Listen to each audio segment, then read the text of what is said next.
마태복음 11장이고요. 2절부터 6절까지 말씀을 함께 보겠고요. 오늘은 마태복음 11장 2절과 6절 세례 요한에 관련된 내용인데 함께 우리 한 목소리로 읽겠습니다. 2절부터 같이 읽습니다. 2절입니다.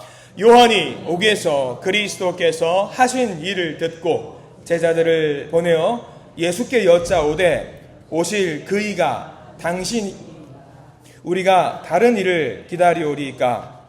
예수께서 대답하여 이르시되 너희가 가서 듣고 보는 것을 요한에게 알리되 맹인이 보며 못 걷는 사람이 걸으며 나병 환자가 깨끗함을 받으며 못 듣는 자가 들으며 죽은 자가 살아나며 가난한 자에게 복음이 전파된다 하라. 누구든지 나로 말미암아 실족하지 아니하는 자는 복이 있도다 하시니라. 아멘. 오늘 말씀 가운데 크신 은혜가 넘치기를 간절히 기도하고 소망합니다.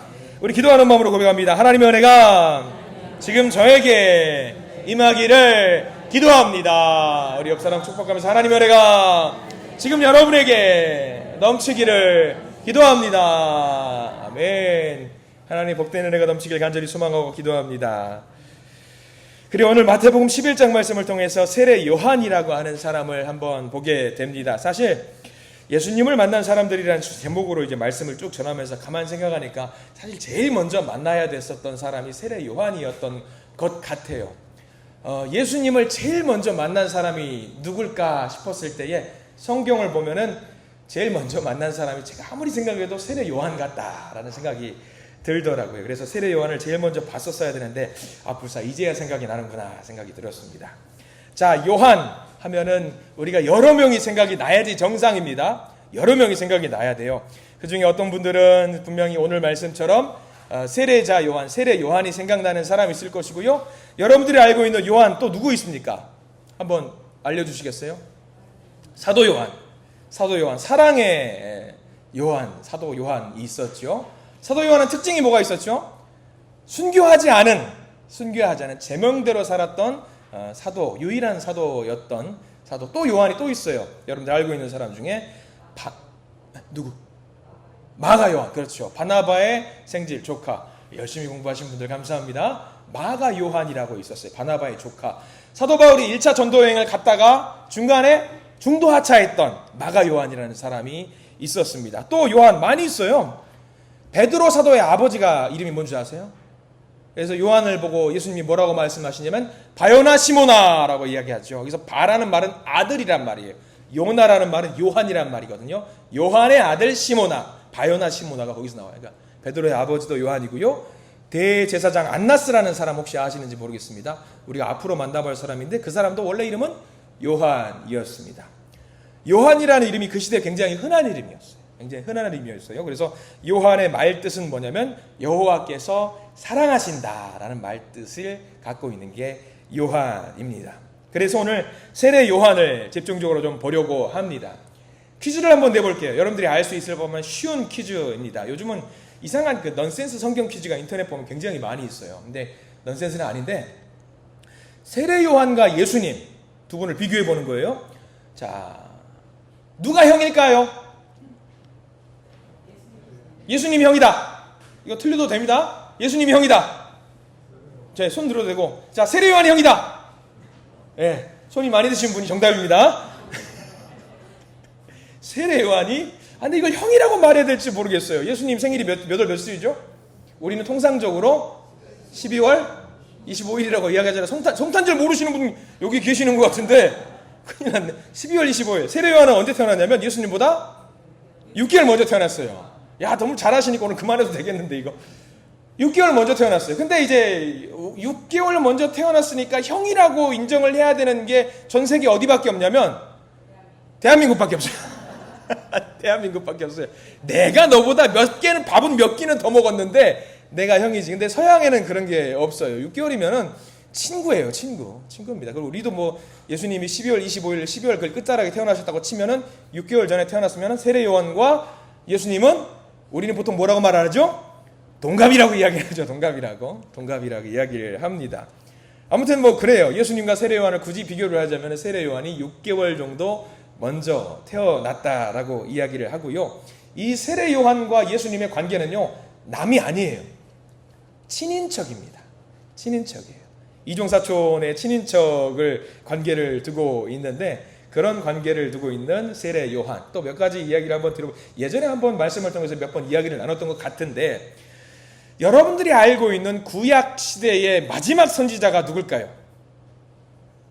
성경책 보세요. 나와 있잖아요. 구약의 마지막이 뭐예요? 말라기죠. 많은 사람들이 구약 성서의 마지막 선지자를 누구라고 이야기하냐면 말라기라고 이야기를 해요. 구약 성경이 아니라, 좀 이거는 학문적인 이야기인데, 구약 시대의 마지막 선지자를 누구라고 이야기하냐면 세례 요한이라고 이야기해요.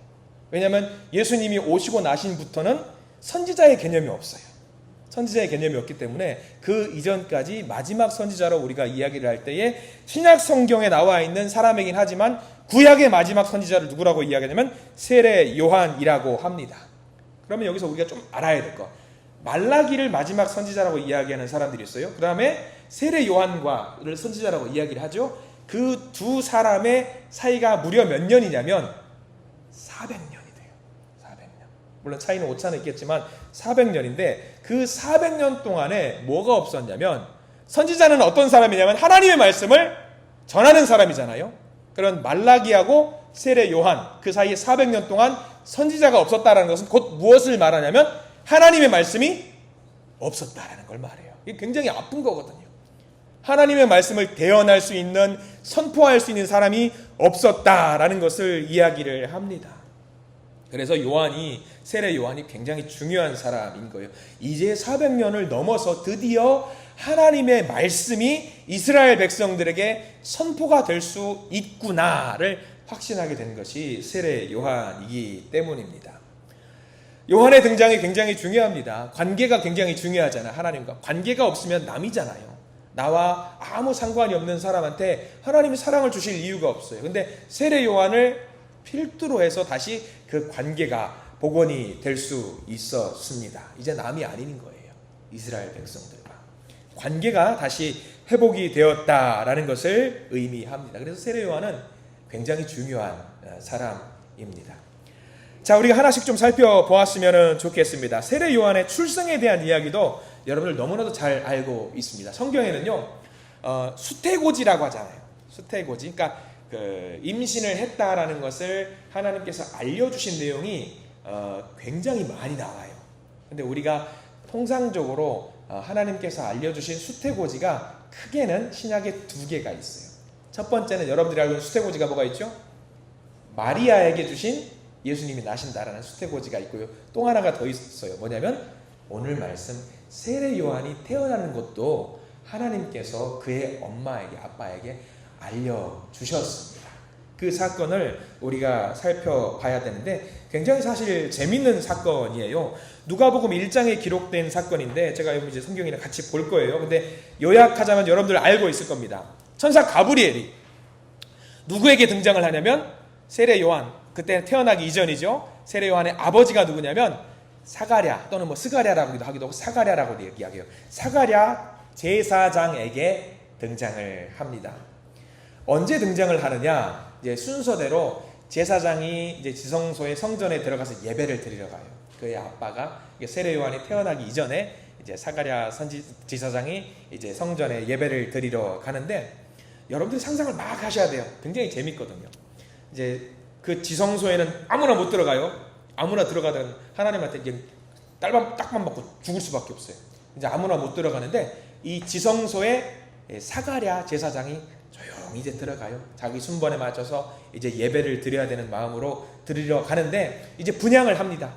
향을 피우고 이제 예배를 드리기 위한 절차를 하나씩 밟아가는데 다른 사람이 그 지성소 분향소에 들어가면 될까요? 안 될까요? 제사장 말고 다른 사람이 들어가면 안 돼요. 제사장도 함부로 들어가는 게 아니라 정해진 순번이 들어가야 돼요. 다른 사람이 들어가면 어떻게 돼요? 죽어요. 큰일 나는 거예요. 근데 사가랴 제사장이 한참 분향을 하고 기도를 하려고 눈을 딱 감고 있는데 여러분들도 새벽 예배 때 기도하다가 옆에서 누가 나를 쳐다보고 있는 것을 느껴요? 못 느껴요? 여러분들 느껴요? 이 느끼는 거예요. 내가 기도하다가 좀 이상한데 누가 쳐다보고 있는 것 같은데 딱 보면 대번에 그런 게 느껴져요. 마찬가지예요. 사가랴 제사장도 기도를 하고 있는데 뭔가 느낌이 깨름직한 거예요. 이상한데 여기 누가 있으면 안 되는데 눈을 떠야 되나 말아야 되나 고민을 하고 있다가 눈을 빡 떴는데 누가 있는 거죠? 하나님의 천사, 가브리엘 천사가 거기서 자기를 이렇게 쳐다보고 있는 거예요. 얼마나 무서워요 사실. 여기 아무도 있으면 안 돼요. 근데 누군가 나를 쳐다보고 있으니까 얼마나 무서워요. 깜짝 놀라요. 그래서 그 사람이 누군지는 모르겠는데 분향재단에 지성소 안에 들어갔는데 나 말고 다른 사람이 있다? 근데 이 사람이 죽지 않고 살아있다. 그럼 대번에 여러분 무슨 생각하시겠어요? 불사 천사다. 하나님의 사자다. 대번에 생각할 수 있는 거지요. 예배를 드려야 되는데 벌벌 떨 수밖에 없어요. 무서워요. 이제 하나님을 만났으니까 죽을 수밖에 없는 상황이죠. 근데 그 상황 속에서 이제 천사가 이 사가랴 제사장에게 이야기를 하는 내용이 누가복음 1장 11절과 13절 말씀, 제가 나눠드린 자료 1번 2번 말씀입니다. 자, 우리가 1번 2번 말씀을 같이 한번 읽어보겠습니다. 시작. 주의 사자가 그에게 나타나 향단 우편에 선지라. 사가랴가 보고 놀라며 무서워하니 천사가 그에게 이르되 사가랴여 무서워하지 말라. 너의 간구함이 들린지라. 내 아내 엘리사벳이 내게 아들을 낳아 주리니 그 이름을 요한이라 하라 라고 나와 있어요. 천사가 나타나서 이제 사가랴 제사장에게 이야기를 하고 있습니다. 근데 이야기를 하는 내용이 뭐냐면 그냥 뜬금없이 너에게 아들이 생길 것이다, 그게 아니에요. 어떤 요청에 따라서 아들이 생긴 거냐면 아들을 주십시오라고 기도했는데 그 기도에 응답하시는 하나님의 어떤 기도의 응답이 있었던 겁니다. 근데 요한이 아무리 그 이야기를 듣고 있다 보니까 어이가 없는 거예요. 자기가 기도를 하기는 했는데, 자기가 아들 주세요라고 기도를 하기는 했는데 천사가 나타나서 아이를 가질 거야 라고 이야기하니까 믿을 수 있겠어요? 없겠어요? 사실 믿을 수 없죠. 왜냐하면 이때에 사가랴와 그의 아내 엘리사벳은 폐경이 지났어요. 할아버지 할머니에 해당되는 그런 상태입니다. 그럼에도 불구하고 나름 그 작은 믿음이 있었나 봐요. 그래서 하나님께 아들을 달라고 해요. 근데 천사가 나타나서 하나님이 너 아들 주신대, 기도에 응답해 주신대 라고 하는 거죠. 사가랴가 천사에게 말을 합니다. 아니, 제가 나이가 있는데 제 아내도 이미 폐경이 됐는데 그게 되겠습니까? 라고 이야기를 하는 거죠. 이 사가랴의 질문은요, 사실 굉장히 재밌는 질문이에요. 왜 재밌냐? 이게 우리도 그렇게 기도할 때가 많이 있거든요. 여러분 기도할 때에 하나님께 간절히 부탁을 할 겁니다. 하나님, 이거 주세요, 저거 주세요 라고 기도를 하면서 기도 끝나고 일어서면 무슨 생각을 하냐면 되겠어 그게, 이런 생각할 때가 너무나도 많이 있다는 거예요. 지금 사가랴 제사장도 그렇게 기도를 했어요. 똑같이 기도를 했어요. 천사가 이야기를 했어요. 기도 응답이 될 거야. 아유, 되겠어. 속으로 되겠어. 근데 속으로 그런 말을 하고 그런 생각을 하니까 이 천사가 괘씸한 거죠. 야, 아들을 준댔는데 믿지를 못한다고? 그래서 1장 20절, 제가 드린 자료 세 번째 자료 보시면 이 천사가 하는 말이 나오지요. 자, 누가복음 1장 20절 말씀을 같이 한번 읽어보겠습니다. 시작. 보라, 이 일이 되는 날까지 내가 말 못하는 자가 되어 능히 말을 못하리니 이는 내가 내 말을 믿지 아니함이거니와 때가 이르면 내 말이 이루어지리라 하더라. 이 말을 하면서 천사가 이름까지 정해주죠. 너의 아들의 이름을 무엇으로 하라? 요한으로 하라. 믿지를 않으니까 괘씸한 거예요. 그래서 이 요한의 아버지 사가랴 제사장에게 너는 말 못할 사람이 될 거야 라고 선언을 합니다. 그리고 그 예배가, 그 모임이 황홀경이 끝나고 나서 이제 뭔가 홀려가지고 그 예배를 마치고 나왔습니다. 예배를 마치고 나온 사가랴 제사장을 보니까 넋이 나가 있어요. 사람들이 보니까 사가랴가 좀 이상한 거예요. 분명히 예배드리러 들어갈 때는 다녀오겠습니다 하고 들어갔습니다. 나왔는데 사람이 넋이 나가 있어요. 가만 보니까 말도 못해요. 근데 아마 저는 이제 여러분들 상상을 할 수 있겠지만 글은 쓸 수 있었기 때문에 어떤 상황이었는지 글로는 써서 사람들에게 설명을 했을 것 같습니다. 이런 사연이 있어요. 그래서 요한이 이렇게 해서 엘리사벳의 태를 통해서 태어납니다. 태어나고 이제 이름을 지어야 됩니다. 사람들이 사가랴 제사장 아버지에게 물어봅니다. 아버지니까 말을 못할지언정 이름은 쓸 수 있잖아요. 아들 이름을 뭐라고 할까요? 사가랴가 서책에도 글을 쓰지요. 뭐라고 쓰냐면 이름을 요한이라고 하세요 라고 적었습니다. 사람들은 이상하게 생각했어요. 왜냐하면 이때 당시에는요, 이름을 지을 때 막 짓는 게 아니라 어떤 규칙이 있었어요. 어떤 규칙이냐면 친인척 중에 이름을 가져와요. 그 사람의 이름을 가져와요. 우리나라도 이름 지을 때 함부로 짓지 않아요. 원래 전통적으로는 뭐에 따라 짓냐면 학렬이라는 게 있잖아요. 그 학렬에 따라서 지어요. 그래서 예전에 한번 그 학렬에 따라서 이름을 짓는 거에 대해서 제가 제 이름이 어떻게 나왔는지, 제 아들의 이름이 어떻게 나왔는지 설명을 해드렸던 것 같습니다. 이때도 마찬가지였어요. 사가랴의 친척 중에 가져와서 이름을 지어야 되는데 아무리 뒤져봐도 사가랴의 친척 중에 요한이라는 이름을 가진 사람이 한 명도 없는 거예요. 사람들이 이상하게 생각합니다. 아니, 이렇게 이름 지으면 안 됩니다. 이렇게 이름 지으면 큰일 납니다. 근데 사가랴가 아닌 거죠. 요한 말은 못하고 막 이렇게 하는 거죠. 그래서 결국 그 아들의 이름을 요한이라고 결정을 하자마자 그의 아버지 사가랴 제사장의 입이 트이게 되는 일이 발생을 합니다.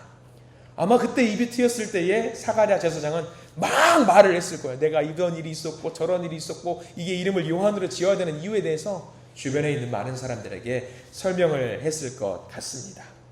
이게 바로 범상치 않은 세례 요한의 출생 과정이에요. 이 출생 과정을 경험한 세례 요한은 이제 어디서 사느냐? 하나님이 주신 사명을 감당하는 사람으로 양육이 됩니다. 남들과 특별한 삶을 살아요. 아버지가 제사장이고요. 사회의 고위 공직자입니다. 아버지의 직업을 이어서 물려받을 수 있고요. 별일 안 하더라도 공부만 열심히 할 수 있다라고 한다면요, 제사장이 될 수 있습니다. 사회 지도층이 될 수 있습니다. 그럼에도 불구하고 세례 요한은 그 일을 감당하지 않고 어디로 나가냐면 광야로 가게 됩니다.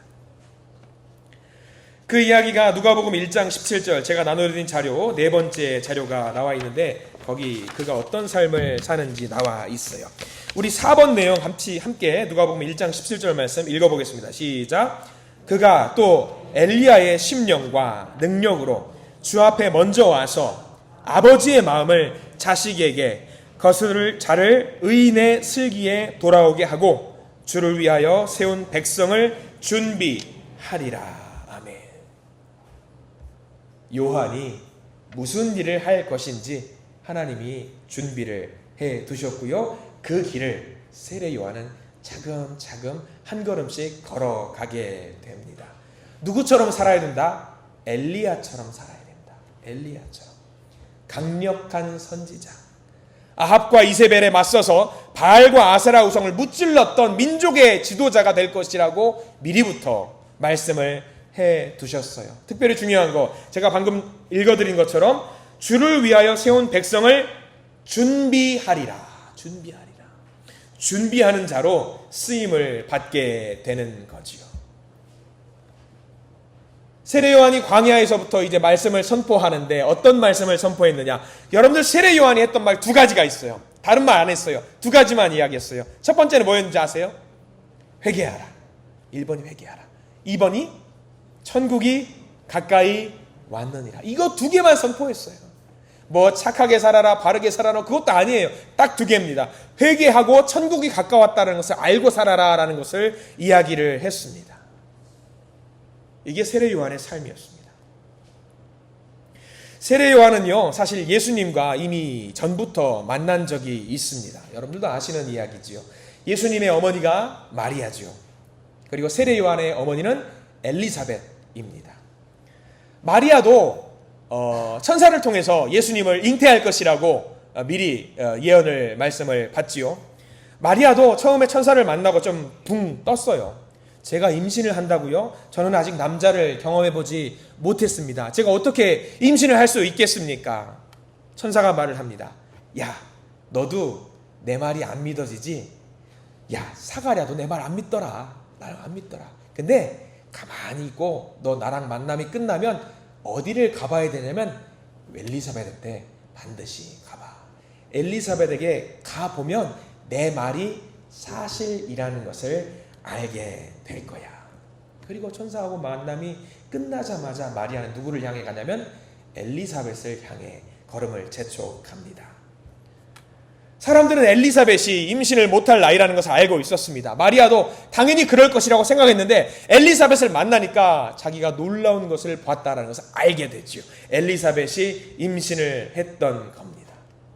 근데 그 자리에서 세례 요한과 예수님이 미리부터 만나요.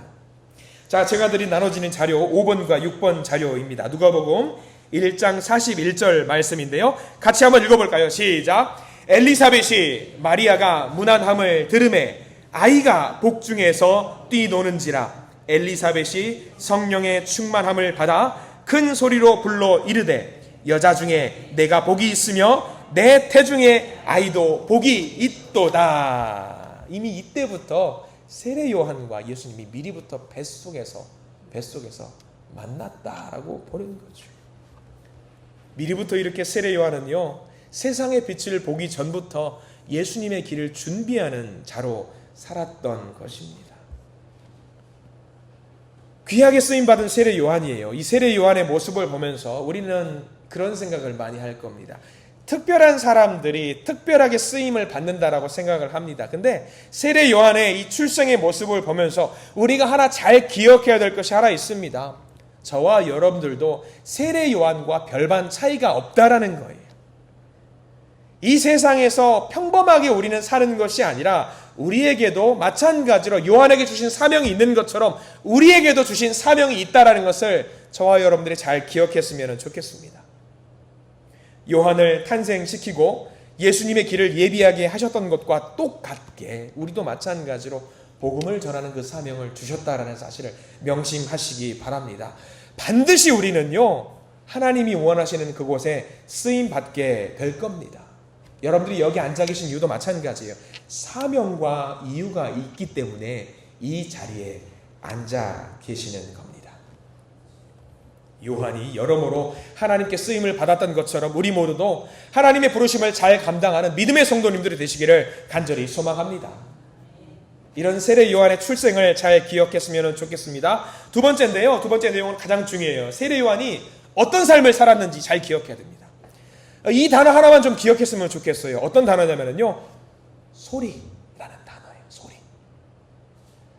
세례 요한은 자기가 어떤 사람인지 정확하게 알고 있습니다. 자기를 뭐라고 이야기하냐면 자기는 광야에서 외치는 소리라고 이야기를 해요. 나는 어떤 사람이냐면 광야에서 외치는 자의 소리입니다. 사람들이 요한에게 물어봅니다.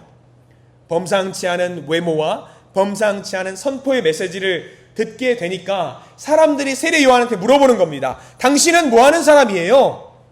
당신은 뭐 하는 사람입니까? 물어보는 거죠. 그 질문에 대한 대답이 오늘 제가 나눠드린 자료 7번 자료입니다. 요한복음 1장 23절 말씀에 세례 요한이 나는 이런 사람입니다 라고 외치는 말씀이 담겨 있어요. 7번 말씀 같이 한번 읽어보겠습니다. 시작.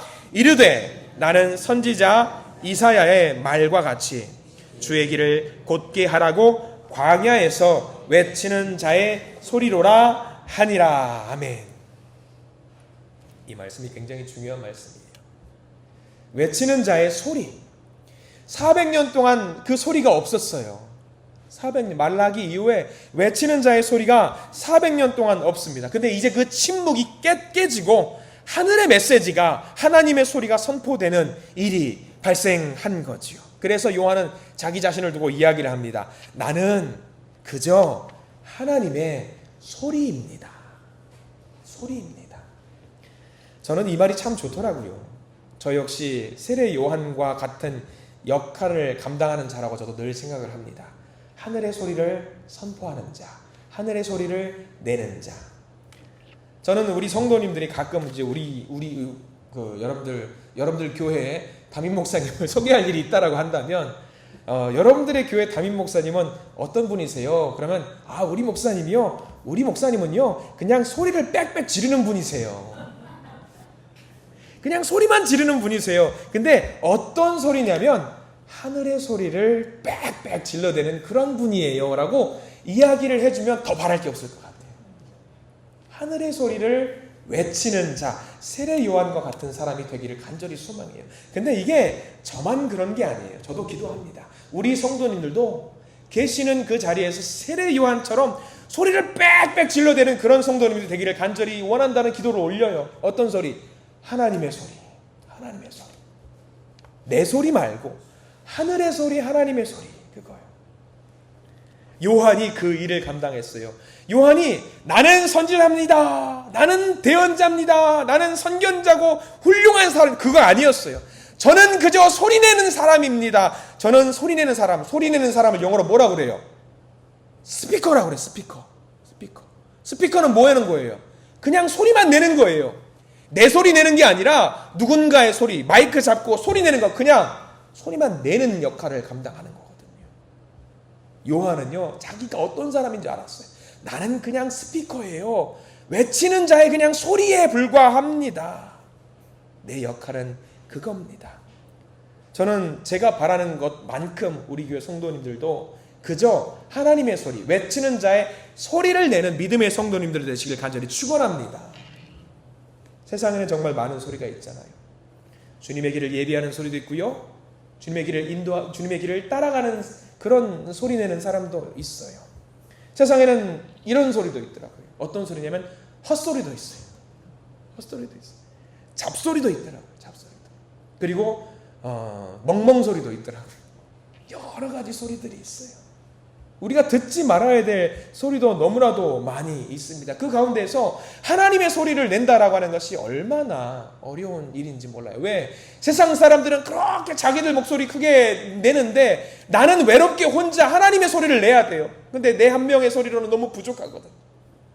그래서 세상 소리에 매몰되는 경우들이 많이 있습니다. 그렇다고 해서 우리가 내 소리, 내가 내야 될 소리를 안 낸다라고 하는 것은 죄입니다. 죄. 우리가 내야 되는 소리는 반드시 내야 돼요. 예수님이 계시던 그 때에도 안타까운 소리가 있었습니다. 예수님께서 잡히시고 빌라도 법정에서 유대인들이 뱉었던 소리가 있어요. 너무나도 가슴 아픈 소리가 있었습니다. 빌라도가 이야기를 하죠. 바라바와 예수님 둘을 세워놓고 사람들에게 말을 합니다. 여기 중에 한 명을 살려야 되는데 누구를 살려주기를 원하느냐라고 했을 때에 사람들은 외치지요. 누구를 살려달라고요? 바라바를 살려주십시오. 이것만큼 헛소리가 어디 있습니까? 이 소리. 분명히 그 가운데에서는 예수님을 살려주십시오라고 하는 외롭게 외치는 소리가 있었어요. 근데 그 소리가 다른 세상의 어떤 잡소리들에 묻혀가지고 제대로 온전히 그 음성이 들려지지 않았다라고 하는 거죠. 이 상황을 여러분들 기가 막힌 표현이 나와요. 제가 나눠드린 8번 자료, 누가복음 23장 23절 말씀인데 빌라도에 대한 이야기거든요. 여기 8번 말씀 함께 읽어보겠습니다. 시작. 그들이 큰 소리로 재촉하여 십자가에 못 박기를 구하니 그들의 소리가 이긴지라. 그들의 소리가 이긴지라. 세상의 소리가 이겼다라고 성경 말씀에는 나와 있어요. 세상의 소리에 져서 빌라도가 자 예수를 십자가에 못 박아라 하고 손을 씻고 나는 이거와 관계없다 하고 들어가 버린 거예요.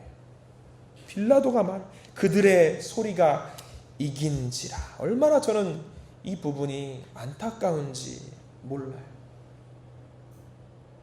유대인들은 광야에 외치는 자의 소리와 완전히 대조되는 소리를 냈습니다. 광야에 외치는 자의 소리는 살리는 소리잖아요. 근데 빌라도 법정에서 나왔던 소리는 어떤 소리예요? 살리는 소리인가요? 아니요. 죽이는 소리였어요. 죽이는 소리. 우리는 살리는 소리를 해야 합니다. 사람을 살리는 소리를 뱉어야 합니다. 해요. 전도라고 하는 거 있잖아요. 여러분들 전도는요. 가만히 있으면 될까요? 안 될까요? 가만히 있으면 될까요? 안 될까요? 어떤 분들은 그렇게 고백을 하세요. 기도해야지요. 묵묵히 기도해야죠. 당연히 기도해야죠. 기도를 하면서 전도할 때 소리를 내지 않으면요 안 돼요. 외쳐야 돼요. 왜? 그 사람이 들어야 되잖아요. 들어야 되잖아요. 소리를 내야 되거든요. 그러니까 우리가 살리는 그 소리를 내뱉지 않으면요 영혼을 구원하는 것이 어렵습니다. 기도는 당연히 해야 되는 것이고 바로 그 하나님의 소리를 내는 우리 믿음의 성도님들 되시기를 간절히 소망합니다. 세 번째 하나만 더 보고 말씀을 좀 정리하려고 합니다. 세례 요한은 사명을 감당하는 사람이었어요. 사명을 감당하는 사람. 세례 요한이 어떤 사람이었는지 보통 사람이 죽고 나면은 그 사람을 평가할 때가 많이 있습니다. 사람이 세례 요한이 죽고 나서 어떤 평가를 받았는지 제가 나눠드린 자료 9번과 10번 자료가 세례 요한의 사후의 평가입니다. 요한복음 10장 41절과 42절 말씀이에요. 같이 한번 읽어보겠습니다. 많은 사람이 왔다가 말하되 요한은 아무 표적도 행하지 아니하였으나 요한이 이 사람을 가리켜 말한 것은 다 참이라 하더라. 그리하여 거기서 많은 사람이 예수를 믿으니라. 아멘. 세례 요한에 대한 평가입니다. 사후 평가입니다. 세례 요한은 표적을 행했어요? 안 했어요? 안 했어요. 표적을 보여주지 않았습니다. 성경 말씀의 근거는 그렇습니다.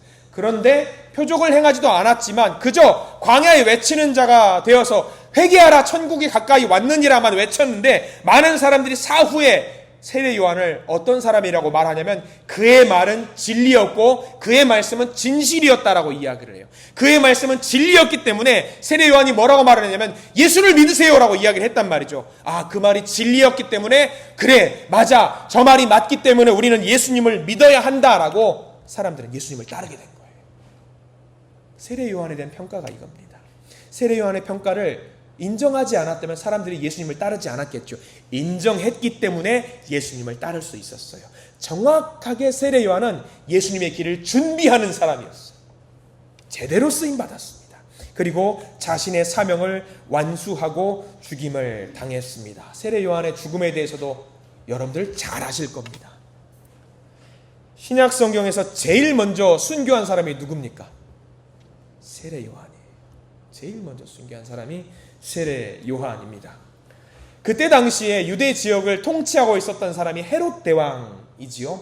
제정신이 아닌 미치광이었습니다. 이 헤롯 대왕이 어떤 일을 했냐면 큰 범죄를 저질러요. 물론 그의 일생에 많은 범죄가 있었지만 세례 요한이 이거는 잘못했습니다라고 끄집어가지고 냈던 게 뭐냐면 헤롯 대왕이 자신의 형수를 아내로 맞이해요.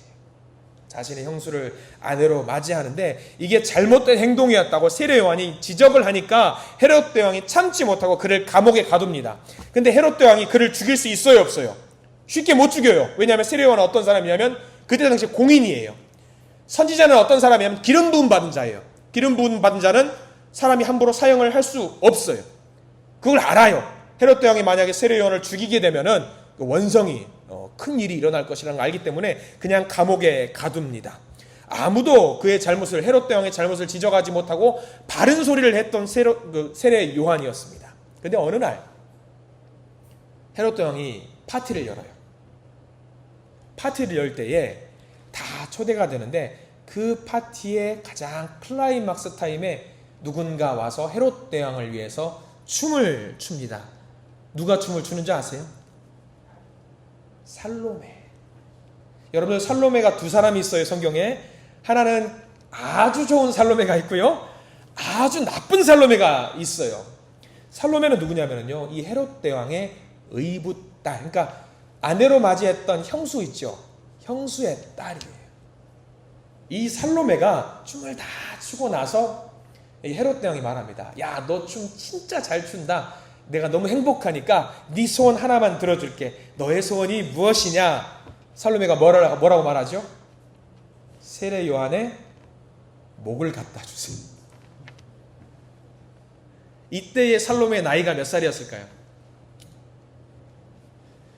정확한 나이는 나오지 않지만 학자들이 연구한 바에 따르면 지금 중학생 내지는 고등학생쯤 되었던 그 나이였다고 합니다. 그 어미의 그 딸인 거죠. 얼마나 끔찍하죠. 그래서 그 살로메의 요청대로 이 헤롯 대왕이 이제 말을 뱉은 게 있으니까 이거 거두어 드릴 수는 없고 세례 요한의 목을 댕강해서 그거를 쟁반에 가지고 오는 끔찍한 일이 발생을 합니다. 그렇게 해서 신약 성경에서 첫 번째 순교자가 세례 요한이 됩니다. 세례 요한은 이런 사람이었어요. 자기 역할을 명확하게 알았어요. 나는 그저 광야에 외치는 자의 소리에 불과하고 나는 그저 예수님이 올 길을 미리 닦는 사람에 불과하다라는 것을 명확하게 알고 그 일을 충성스럽게 감당했던 사람이 세례 요한이었어요. 심지어 세례 요한은 자기의 세력이 굉장히 커졌거든요. 제자들도 많이 있었어요. 그러나 자기가 진정으로 닦아야 되는 것은 예수님의 가는 길이라는 것을 알고 자기 제자들을 예수님에게로 보낸 사람이지요. 그렇게 해서 보낸 제자가 사도 요한과 야고보와 같은 훌륭한 12사도 중에 한 명, 두 명이 또 그렇게 갑니다. 심지어는 예수님께서도 세례를 받으셨잖아요. 누구한테 받았냐면 세례 요한에게 받았어요. 세례를 받으려고 예수님이 그 강가에 왔을 때에 나도 세례를 좀 해주십시오. 세례 요한이 대번에 알아차리고 내가 당신에게 세례를 감히 감당할 수 없습니다 라고 하니까 지금은 이렇게 하셔야 됩니다 해서 세례를 베풀었던 사람. 저는 가끔 이 장면을 읽을 때 저도 그 생각을 해요. 저도 세례를 베풀 때, 예식을 할 때에 성도들에게 세례를 베풀 때 저도 감격에 적거든요. 하나님 너무 감사합니다. 근데 내가 세례를 베푸는 자가 만약에 예수님이라고 한다면 저는 감당할 수 없는 기쁨에 사로잡힐 거예요. 감당할 수 없는 기쁨. 세례 요한이 그 일을 경험했습니다. 그 누구도 경험할 수 없는 큰 은혜를 경험했던 사람이 세례 요한이지요. 그렇습니다. 세례 요한은요, 아마 한 줄로 요약을 하자면 우리는 이렇게 기억을 하면 됩니다. 예수님의 길을 예비한 광야에서 외치는 스피커. 그 정도로 우리가 이해하면 세례 요한을 완벽하게 이해한 것이라고 볼 수 있을 것 같아요. 근데 이 요한은요, 우리에게 질문하고 있습니다. 우리들의 사명은 뭘까? 내가 해야 되는 일은 무엇일까? 세례 요한은 자기 일을 충분히 감당했어요. 그리고 칭찬받았죠. 비록 죽음을 맞이했지만 하나님의 나라에 갔을 겁니다. 우리들의 사명은 뭐예요? 내가 해야 될 일은 뭐예요? 우리들에게 맡겨진 일은 뭡니까? 그리고 우리는 어떤 소리를 세상에 선포하실 겁니까? 이 질문에 대해서 스스로 답을 좀 해보시고 정리하시고, 주님, 저도 광야에 외치는 자의 소리가 되게 해 주십시오. 비록 작은 목소리라고 할지라도, 적은 목소리라고 할지라도 이 외치는 소리가 되기를 원합니다 라면서 하나님께 간절히 이 소리내는 사람이 되게 해달라고 기도하시는 우리들이 되기를 소망합니다. 그렇게 기도하시고 응답 받으시는 또 다른 작은 요한과 같은 자들이 되기를 간절히 축원합니다. 기도하겠습니다. 주님, 감사합니다. 광야에 외치는 자의 소리, 세례 요한, 하나님께서 맡기셨던 그 사명을 온전히 감당했던 주님의 진짜 선지자, 그의 외침이 우리 마음 깊숙한 곳까지 전달되는 것 같습니다. 우리는 주님의 이름을 세상에 외쳐야 되는데 외치지 못할 때가 많습니다. 크게 외칠 수도 있는데 그렇게 못합니다. 작게 외치는데 그렇게 못합니다. 조곤조곤이라도 외치고 싶은데 용기가 없어서 그렇지 못할 때가 너무나도 많이 있습니다. 주여, 세례 요한처럼 예수 그리스도 이름을 외치는 소리꾼이 되게 해 주시옵소서. 또한 우리에게 맡겨주신 사명이 있다는 것을 알고 있사오니 요한처럼 그 사명을 온전히 감당하는 믿음의 자녀들이 되게 해 주시옵소서. 예수 그리스도 이름으로 간절히 기도드립니다. 아멘.